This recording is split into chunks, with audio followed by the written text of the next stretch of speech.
2025년 3월 30일 비연정보 시작하도록 하겠습니다.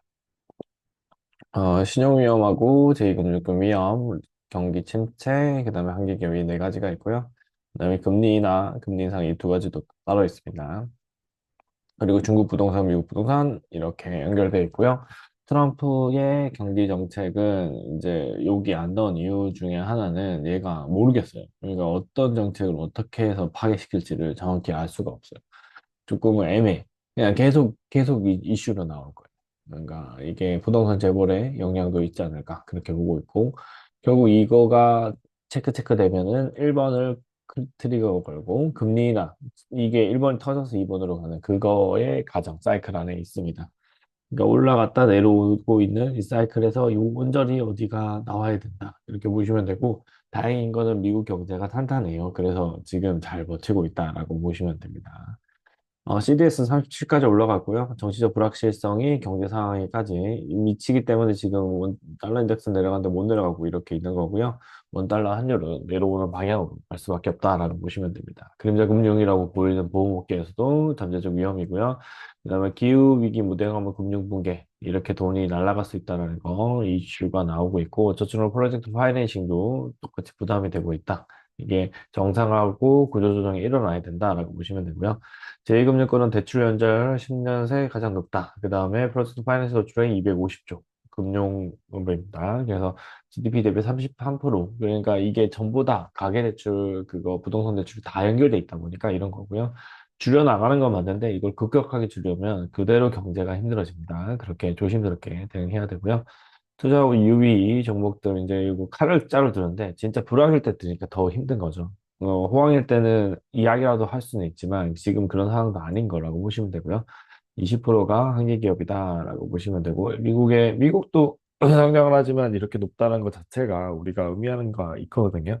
그러니까 안정적인 경쟁이 있지만 창업으로 올라가다 보면 이런 식으로 성장이 가능하다라고 보시면 됩니다. 그다음 높은 상원이고 IPO랑 생기기업 심사를 강화한다고 했으니까 지속 가능한 기업의 상장이 일어나야 자본시장이 건전해지고 코스닥 시장이 좋아진다라고 보시면 됩니다. 경기 침체는 미국 경기의 침체 여부가 중요한 거고요. 아직 침체 상황에 바로 입구에 와 있어요. 그래서 좀 그래요. 여기 내려갈 수도 있고, 요 상승폭에서 하단에 와 있거든요. 그렇게 보시면 되고, AI 역습이라고 해서 중임금 노동자의 실업이 나오고, 미국처럼 이렇게 완전 실업이 편안한 나라일 경우에는 상당히 부정적일 수 있다. 이렇게 보면 될 것 같고, 그다음에 우리나라 추경은 꼭 필요합니다. 조금 벌써 3월이 다 지나가거든요. 빨리 이제 정치적인 안정이 있어야 금융적인, 재정적인 정책을 펼칠 거고, 재정적인 정책을 펼쳐야만 시장이 다시 살아날 수 있다라고 보시면 됩니다. 침투 네 가지인데 요거를 이렇게 정리한 겁니다.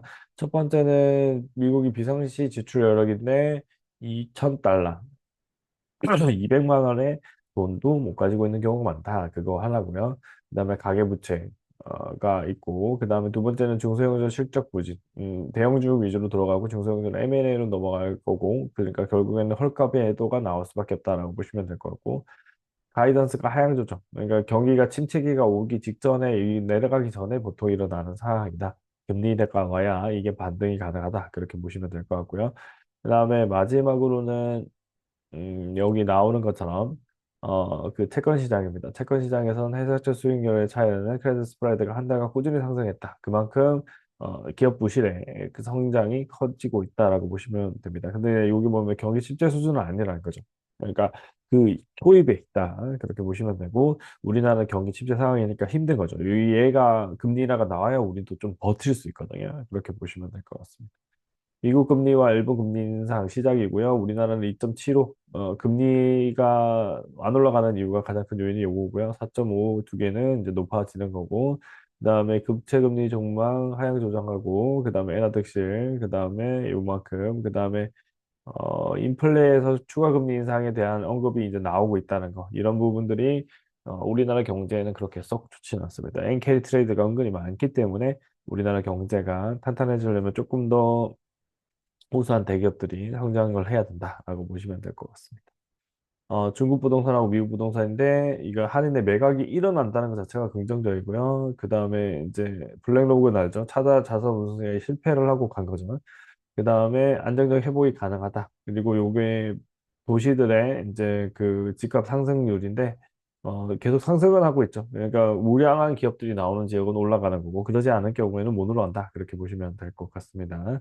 그다음에 주택 매매는 증가된 게 저번에 말했죠. 지금 화재 사고가 일어났기 때문에 그거에 대한 대응이 나와야 된다. 이렇게 보면 되고 그다음 변곡점도 나올 겁니다. 그나마 이걸로 경기가 한번 방어되는데 트럼프 정부의 조금 예측 불가능한 정책들이 계속 지속적으로 나오면 우리나라 경제도 같이 흔들어질 수밖에 없다. 이렇게 보시면 되는데 우리나라는 지금 거의 바닥권에 있어요. 잠시 오르고 잠시. 그래서 이런 우상향 그래프의 상단도 아닙니다. 지금 다시 올랐다가 좀 조정받아서 요쯤 와 있거든요. 조금 내려올 수도 있지만 결국에는 올라갈 폭이 더 크다. 이렇게 보시면서 대응하시면 되는데요. 이제 4월, 5월입니다. 4월, 5월에는 목표로 하는 360 원저리가 올 것 같습니다. 오면은 일부 정리하면서 시장 대응해 주시면 좋지 않을까 보고요. 330 언저리 밑으로 내려오면 땡큐 하면서 또 대응을 한번 해보도록 하겠습니다. 여기까지 영상 위험점검 마무리하고요. 다음 주에 뵙도록 하겠습니다. 감사합니다.